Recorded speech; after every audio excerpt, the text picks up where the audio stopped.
city. Now, it's fair to say that this week's snow made some of our region look absolutely spectacular. I'm sorry about some of the commuting to work for you, but even just the views from the M62 and the A64 look great.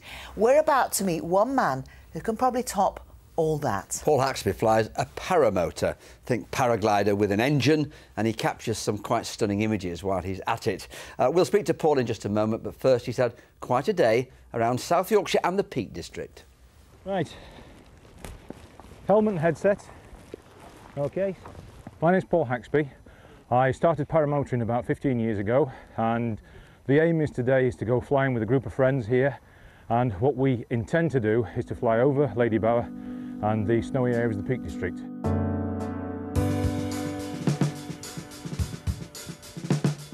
Clear prop.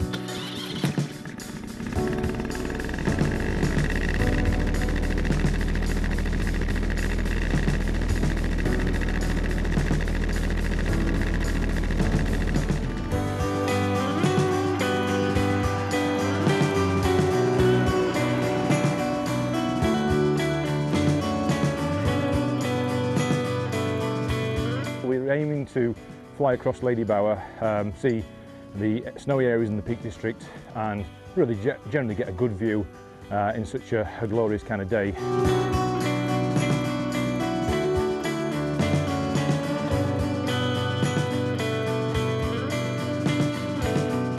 Paramotoring is available to anybody as long as you're reasonably fit and able to run, but we've got people from as young as 16 up to as old as 75.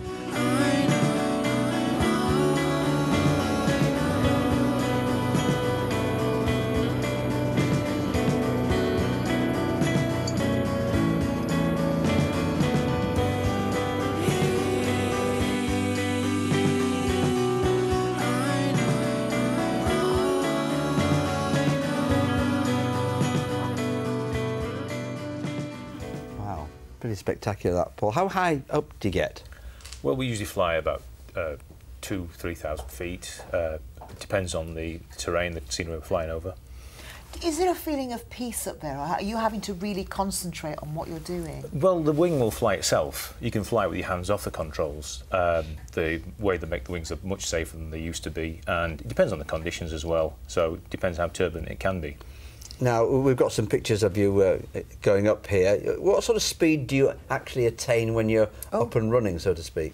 The takeoff speed's about 10–12 miles an hour, but the top speed is up to 40 miles an hour now with the modern wings. But it's cold up there, especially a day like this. You need the right equipment, do you? Yeah, it can be, but you just dress accordingly, really. You just have to wear more layers.